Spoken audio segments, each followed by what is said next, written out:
நாவல் தொடர் நிறமாறும் பூக்கள் பாகம் 11. விறுவிறுப்பான நாவல். மூவரும் வெளியே வந்தார்கள். இவர்கள் பார்க்க சீனு அம்மாவிடம் வந்தான். அத்தைக்கு மாற்று கருத்து இருக்கு, ஆனாலும் இந்த கல்யாணம் நடக்கும். அதனால் அத்தையும் சம்மதிச்சு மஞ்சு இந்த வீட்டுக்கு வரணும்னு நான் நினைக்கிறேன். அதனால் அத்தைக்கு 24 மணி நேர அவகாசம் தர நான் விரும்புகிறேன்.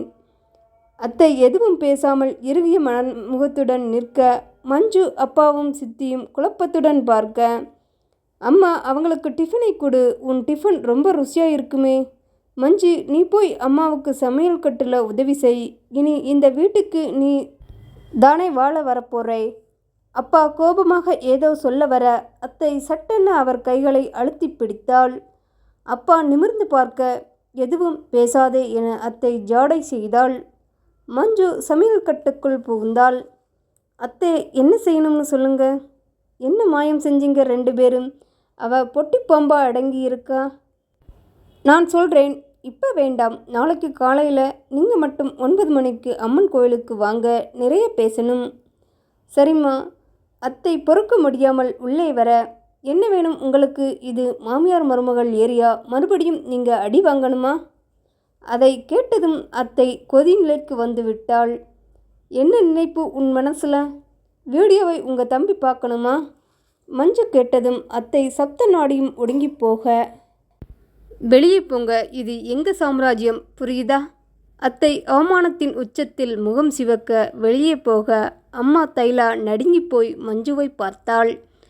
இத்தனை தைரியமாக பேசுறியம்மா, எனக்கு உடம்பெல்லாம் நடுங்குது.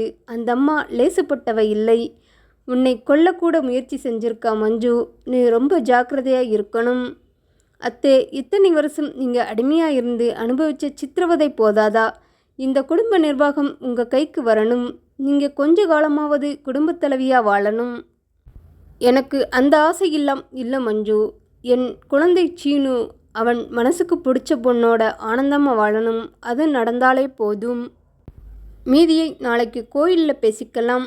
கூடத்தில் அத்தை கொதிநிலையில் இருந்தாள். அப்பா அதை கவனித்து கொண்டிருந்தார்.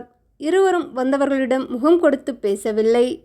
ஆனால் சீனு அவர்களிடம் சந்தோஷமாக பேசிக் கொண்டிருந்தான்.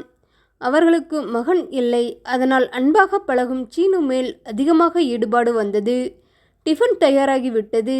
தைலா அவர்களை சாப்பிட அழைத்தாள். அப்பாவும் அத்தையும் உள்ளே போய் கதவை சாத்திக் கொள்ள, பரவாயில்லை, அவங்களுக்கு இப்போ சாப்பிடாத மனநிலை இல்லை, நாம் சாப்பிடலாம். சீனு சொல்ல, நீங்கள் 4 பேரும் உட்காருங்க, நான் பரிமாறுறேன். நீங்களும் வாங்கத்தே, என் கூட சாப்பிடலாம். இல்லைம்மா, அவர் சாப்பிடாம நான் சாப்பிட்டதில்லை. இது 30 வருஷ பழக்கம், மாற்றிக்க முடியலை.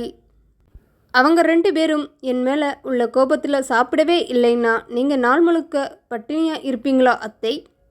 அதுவும் இந்த வீட்டில் பல நாள் நடந்திருக்கு மஞ்சு. அவங்க கோபத்தோட வெளியில் போயிட்டு ஹோட்டலில் வயிறு புடைக்க தின்னுவாங்க. வீட்டுக்கு வந்து பட்டினின்னு போய் சொல்லுவாங்க. அம்மாவை துன்புறுத்தி பார்க்குறதுல அவ்வளோ சந்தோஷம். உங்கள் அப்பா மிருகமாச்சினும் எப்படி இத்தனை நாள் அந்த ஆளை விட்டு வச்சிங்க? மஞ்சுவின் அப்பாவும் சித்தியும் அதிர்ந்து போயிருந்தார்கள். விடுங்க, நீங்கள் சாப்பிடுங்க. எனக்கும் வேண்டாம் அத்தே. சொல்கிறதை கேளுமா, நீ சாப்பிடலைன்னா உங்கள் அப்பா அம்மா சாப்பிட மாட்டாங்க. இந்த வீட்டு மருமகள் நீ, முதல் வரவு, திருப்தியாக சாப்பிடணும். நீ தாலியோட உள்ளே வந்த பிறகு சீர்திருத்தங்களை செய்யலாம். இப்போ சாப்பிடுமா அத்தை, நான் சொன்னால் கேட்பேல்ல? சரி, எனக்கு அத்தைங்கிறது கெட்ட வார்த்தையாக இருக்குது. நான் உங்களை அம்மானு கூப்பிடுறேன். அம்மா பரிமாற சாப்பிட்டார்கள். புறப்பட தயாராக அம்மா தைலா தனது புது பட்டுச்சேலை ஒன்றை மஞ்சுவுக்கு தந்தாள். அவர்களிடம் சொல்லிக்கொள்ள சீனு கதவை தட்ட திறக்கவே இல்லை. சீனு அவர்களுக்கு வழியனுப்ப, நாளைக்கு கோயிலில் பார்க்கலாம் அம்மா. அவர்களது கார் புறப்பட்ட ஓசை உறுதியானதும் அத்தை கதவை திறக்க வந்தாள். உள்ளே முன்பாக வந்த சமயம் அப்பா கடும் கோபத்தில் இருந்தார். எனக்கு அவங்க குடும்பத்தையே பிடிக்கலை. உன்னை உள்ளே கூட்டிட்டு போய் என்ன சொன்னாங்க? உன் முகம் ஏன் சரியா இல்லை? எதுக்கு உனக்கு 24 மணி நேர அவகாசம்? இது நடக்காது. நான் நடக்க விட மாட்டேன். உன்னை கை நீட்டி அடித்தவ அவனை கைக்குள்ளே போட்டுக்கிட்டு எல்லாம் நடந்ததா பொய் சொல்லி இப்போ சம்மந்தம் பேச வந்திருக்காங்க. அந்த மஞ்சு 1ஆம் நம்பர் கிரிமினல். அவ மருமகளா வந்தா இந்த குடும்பம் நாசமாகும். நடக்க விட மாட்டேன். இருடா தம்பி, ஆத்திரப்பட்டு லாபமில்லை. நம்ம சீனு மேஜர்.